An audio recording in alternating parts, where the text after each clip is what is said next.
considered by health professionals to be a key component of health, along with diet and exercise. Laughter is a natural prescription for stress. Laughter is a stress buster. Would you believe in the 13th century a doctor actually told jokes to his patients because he felt that the laughter would help heal them? The 13th century. And Norman Cousins, have you heard of him, who wrote the book Anatomy of an Illness? It's a famous book. He said that 15 minutes of good, solid belly laughs gave him 2 hours of pain-free sleep. And in the Bible, in Proverbs, it said, a cheerful heart is good medicine, but a downcast spirit dries up the bones. Now you've heard the expression, someday we'll laugh at this. Why wait? What the hell are we waiting for? Have you ever laughed so hard you cried? How did it feel? And ladies, have you ever laughed so hard something else happened? That's our secret. The men don't know what I'm talking about. And I have to share this with you. A Mother Superior called all the nuns together and said, I have to tell you all something. We have found a case of gonorrhea in the convent. Oh, thank goodness, said a little nun in the back. I'm so tired of the Chardonnay. I love that, I'm sorry. And a friend of mine was telling me recently that his grandmother started walking at the age of 65. Now she's 70 and they don't know where the heck she is. Actually, I've taken up jogging so I can hear heavy breathing again. And Bob Hope, who lived to be 100, said that when we laugh, it's a mental coffee break. For a moment in time, attention is diffused. Laughter tones up the skin, it has a cosmetic effect on the whole body. And remember Irma Baum, bless her heart, wasn't she wonderful? She once said, if humor goes, so goes civilization as we know it. Isn't that the truth? So we have to learn to lighten up, because it's the dead serious who drop dead. And you came here to laugh. Let me ask you this, are we becoming too sensitive? Are we like the lady who went to the football game and saw all the football players in a huddle and thought they were talking about her? We do have to lighten up. You see, when you laugh, endorphins are released from the brain. They go flushing through your system to relax you. Endorphins are the body's natural relaxation agent. Everything gets the form of an aerobic workout. Somebody once referred to a good solid belly laugh as internal jogging. Isn't that great? I love it. I love it. And this is very important. The gentleman was telling me about this. When you laugh heartily, good. It helps expel old residue air in your lungs that is built up. And if you don't get rid of that every so often, it's a breeding ground for bacteria. So you need to laugh really hard to get rid of all of that. And the harder you laugh, the faster your heart goes. Even chuckling produces muscle activity in your face, neck, and shoulders. When is the last time you really lost it? When? If I don't get 15 good laughs a day, I get mean. I don't know about the rest of you. But if your brain is happy, your body will start to feel better. So we don't want to wait to laugh. We have to find opportunities to laugh. It's our choice. Our choice for our health. And George Bernard Shaw, who also lived to be about 100, I love listening to people who live to be 100 or so. They have something wise and useful to say. But he said, whatever we do, we must avoid hardening of the attitudes. Don't you love it? I love these things. What do you mean? We have to learn to go with the flow of what life throws at us. And that's where a sense of humor comes into play. If we don't learn how to cope, how to manage the stressors that life throws at us, our immune system is going to be affected and we will get sick. For example, a a couple had their roof blown up during a tornado, showing that they can handle that kind of inconvenience, that kind of stressor. They put a sign out front that said, "Open house today." I love that kind of attitude. And what's the definition of an optimist? Well, it's a 90-year-old man who marries for the second time and goes looking for a home near school. Bless his heart. But, ladies and gentlemen, it is time for fun. Just because we hit a certain age, does that mean fun is over? It's all over? I don't think so.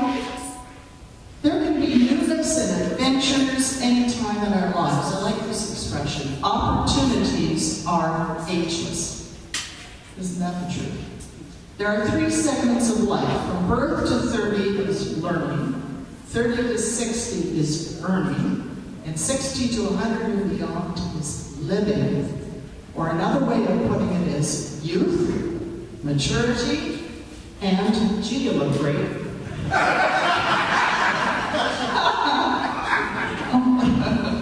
But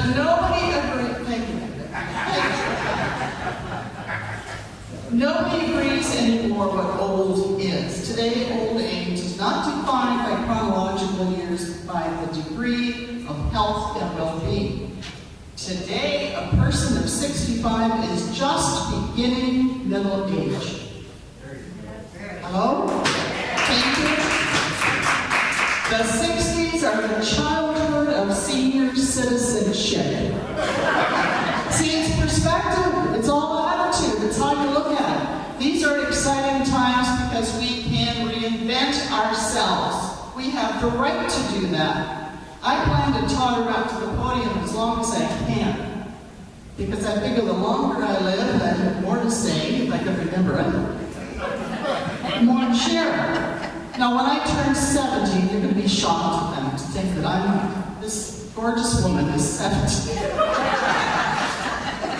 or more. When I turned 70, my youngest son, Mrs. Hart, sent me a card that he had done himself on the computer. And the card said this: if 70 is the new 60, and 60 is the new 50, doesn't that mean that 70 is the new 50? Hello? Works for me. In fact, life before 50 is just a warm-up. Right? I do too, thank you. And just a word about marriages or relationships.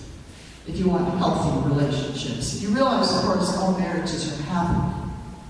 It's just living together afterwards that creates some challenges. But studies show that couples who laugh together usually stay together. Now, Phyllis Dillon, don't you love her? Well, God bless her, is right. She had a great line. She said, never go to bed mad. Stay up and fight. I saw her 2 years ago on the Jay Leno show, and she told Jay she was about to turn 90. She looked great. She did a bugle routine, remembered everything, and I stole one of her lines. I'm great at stealing things. What is it? Plagiarism is when you steal from one person. When you steal from a whole bunch of people, it's called research. I do a lot of research. But anyway, I stole one of her lines. She said, the best contraceptive for older adults is nudity.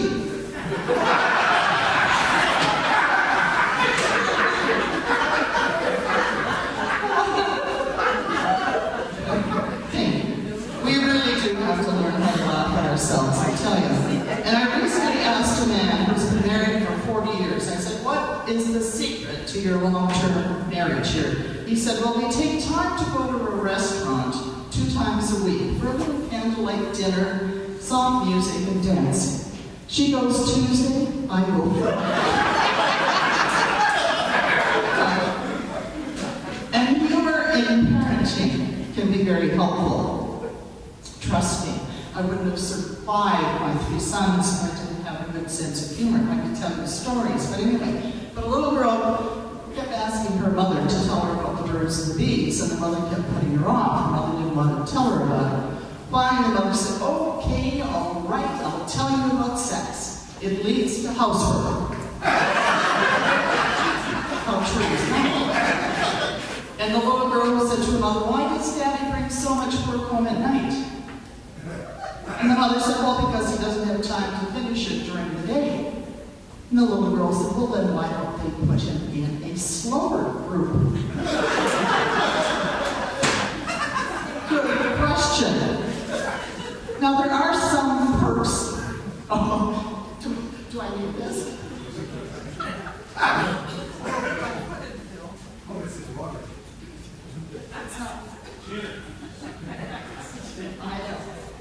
That's okay, thank you. May I introduce Phil? He's a member of the board. But there are some perks to aging. In a hostile situation, you are likely to be released first. There's nothing left to learn the hard way. Your secrets are safe with friends because they can't remember. And you quit trying to hold your stomach in no matter who walks in the room. Now, I'm a fan of quotes. I collect them. I find them inspirational. I find them amusing. I get a kick out of them. Life is too important to be taken seriously. Laughter is the only form of revolt we have left. Laugh and the world laughs with you. Snore and you sleep alone. The art of medicine consists of amusing the patient while nature cures the disease. And a 100-year-old man who said, if I knew I was going to live this long, I would have taken better care of myself. Isn't that cute? And every politician in the world should remember this. If you want to rule the world, you have to keep it amused. Isn't that true? And George Bernard Shaw said, I want to die young, as late as possible. And Mae West, I'm a fan of Mae West. I liked her attitude. She was bad, but in a good way, right? I would have liked to have met her. She said one time to air is human, but it feels divine. She also said too much of a good thing is wonderful. And my favorite Mae West quote, I used to be Snow White, but I drifted.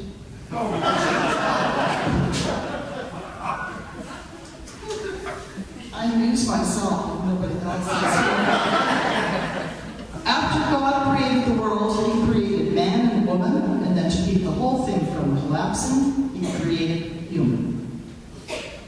So in closing, ladies and gentlemen, we are never too old to be bold. We are never too old to set a new goal or dream a new dream. Take time to play. It's the secret to eternal youth. Take time to laugh. It's the music of the soul. Blessed are those who can laugh at themselves, for they shall never cease to be amused. May the farce be with you. Farce is considered a therapeutic time.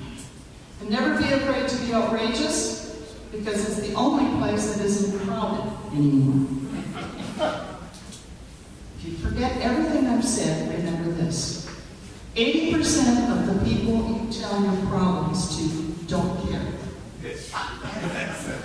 And 20% are glad you have them. My new motto in life is, if it's not fatal, I'm not going to worry about it. And by the way, aging is becoming very stylish. All the best people are doing it. To laugh is to be free from worry. Who does not worry lives a long time. To live a long time is to last.